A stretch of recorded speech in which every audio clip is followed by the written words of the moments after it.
Welcome everyone to another edition of Get Your Game On, the channel dedicated to immersive gaming experiences. So I just finished watching Nvidia's keynote from GTC with Jensen, and to say it was like drinking from a fire hose would be an understatement. If you're interested in what I saw, stick around. I'll tell you more.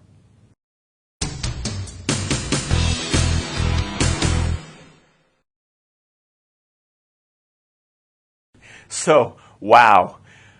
I'll be honest with you right up front, a lot of that presentation went right over my head. I followed a lot of it, but boy, they started to get into biology and all kinds of chemistry and things of that nature, and they lost me in a few sections. But I did follow a majority of it, and especially the parts that I think you'll mostly be interested in.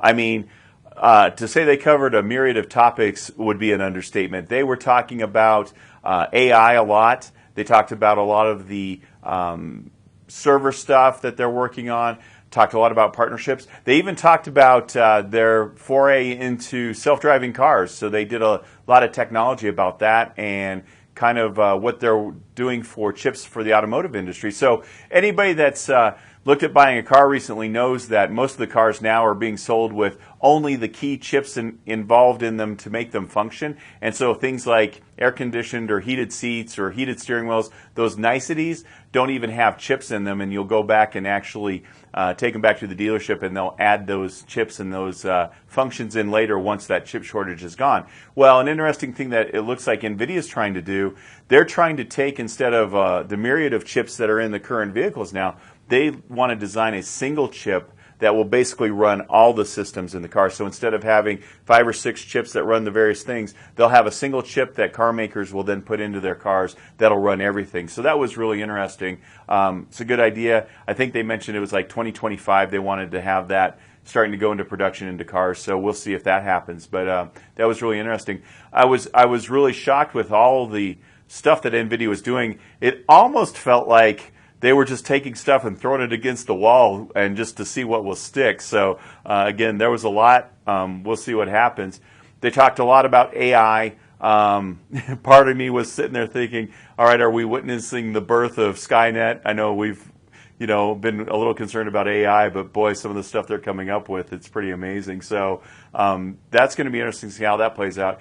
The stuff that I think you guys are probably most interested in, obviously the video cards. So the new 4000 series cards were announced and released. So they're going to start with the 4090, and they're going to release that, I believe it was October 12th.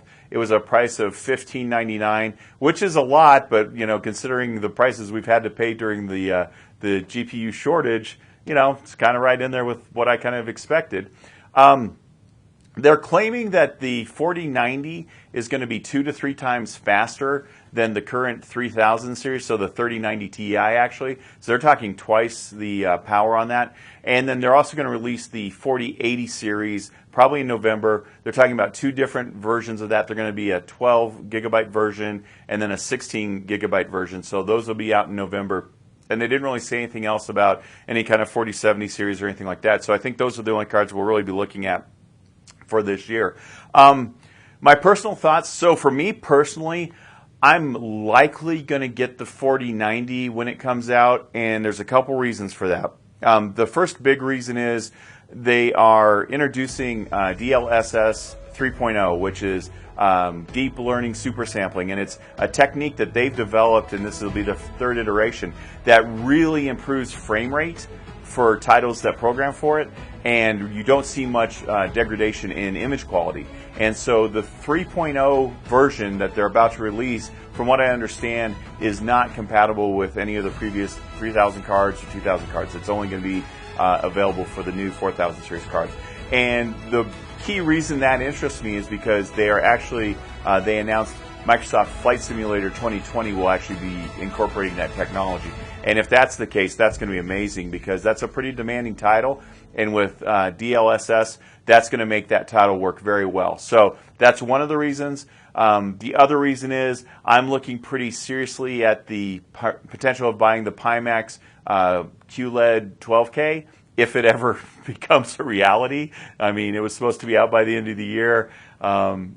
not looking good, haven't heard anything about it. But if that does come out, you're going to need as much horsepower as you can get to drive that 12K screen in that thing. So those are the big reasons. And then, you know, like my power games like DCS, I still have a little bit of lag and stutter when I get a lot of items on the screen. Like if I'm coming in for a carrier landing and there's a lot of objects on the carrier, stuff like that. I don't have that really silky smooth experience yet. And if this thing's really 2 to 3 times faster than the 3090 Ti, that might alleviate that. So for me, it's a win all the way around. Those are the reasons I'm pretty serious about buying one. I'm going to wait for reviews, obviously, and make sure that they truly live up to what they've claimed. But if they do, I will likely be picking one up. Now, I will warn you, if you're interested in these 4000 series, they are big power hogs. So you are likely going to need to upgrade your power supply. At the very least, you're going to need new power cables because I think the leads are different on these. So, they're recommending at least a 1,000-watt power supply. And from what I can see, the 4090 alone at max power, that's 450 watts just for the video card. So a 500-watt power supply will just power your video card, so you're going to need an upgrade there. So just be aware of that if it's something you're considering.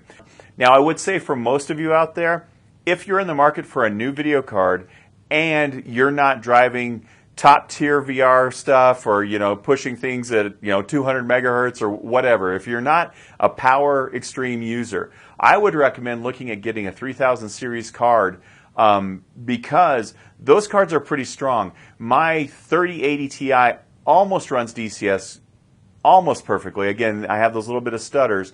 And even my 3060 Ti, which I use for squadrons, will run most of my stuff in VR with the settings turned down a little bit. So I think those 30 series cards, especially at the price drops like it looks like they're going to, are going to be an excellent purchase for the majority of you out there that aren't running extreme cases. So hopefully that might help you in your purchase decisions. So there's that. Now, I want to talk about what I'm most excited about, what I heard on the keynote that I was so excited to hear, and I had no idea they were going to cover this stuff.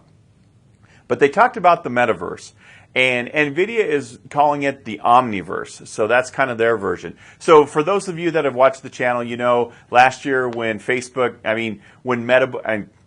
when Meta announced their name change and their big Metaverse push and all that stuff, I wasn't real thrilled. I was a little skeptical, and if you're interested in that, I'll post that up here. You can watch that if you want to see what I had to say almost a year ago. But it looks like Nvidia has really taken what Facebook is trying to do, and to me, they're taking it the right direction. So it looks like they've partnered with a lot of people from various industries. So I saw industrial manufacturing companies. I saw architectural companies that they talked about being partners with, entertainment companies. So all these various industries, it looks like they've gotten partnerships with and have come on board to help this Omniverse grow. And people that use Maya or things like that. And basically, I think the best way I can explain this to you, I'm going to use a transportation analogy. So we're going to take Meta and what they're trying to do. And to me, what they're trying to do is like they build a whole new train track. So they've got this whole new train track system that no other train that's ever been built will run on. And it's proprietary to them. And they want everybody out there to go out and build new trains that will fit exclusively on their unique Facebook train track. And so that's kind of the sense I got from their presentation of where they see the Metaverse going. So it'll be proprietary, and they want everybody to build those trains. What I gathered from Nvidia, it's more like they're building roads, just roads out there into the Metaverse that will accommodate any car that's already been built, any truck, any vehicle that's already been built, it will accommodate. And so it's allowing things that have already been made, 3D programs, 3D objects, any of that stuff that's already been produced, and they're partnered with the industries to work on the Omniverse. And that's such a smart way to go because now you're not having to reduplicate efforts. You've got all this stuff that's already been built that you can fold into the Omniverse, as Nvidia calls it. And they're also building a lot of the technology that's necessary for this to work. They're working on servers and things like that, that is the all-encompassing infrastructure to make this metaverse work. So I talked about in that video last year that the metaverse is coming, and it's coming fairly quickly. And this is just another sign that it's not too far away. And I'm excited to see what NVIDIA is going to do with it. And I'm much more comfortable with it being in NVIDIA's hands than I am in Zuckerberg's, Facebook's, Meta's hands by far. So I was happy to see that. So those were the big takeaways from the keynote. I'll go ahead and link the keynote in the description below if you're interested in watching it. Again, it was a lot of stuff, but it was very interesting and it was exciting to see. So that's my wrap-up of kind of what I saw on this year's keynote with NVIDIA. And if you're new to the channel, you like this kind of content, please like and subscribe below, share with your friends. And until next time, I hope you enjoyed this, and remember to get your game on.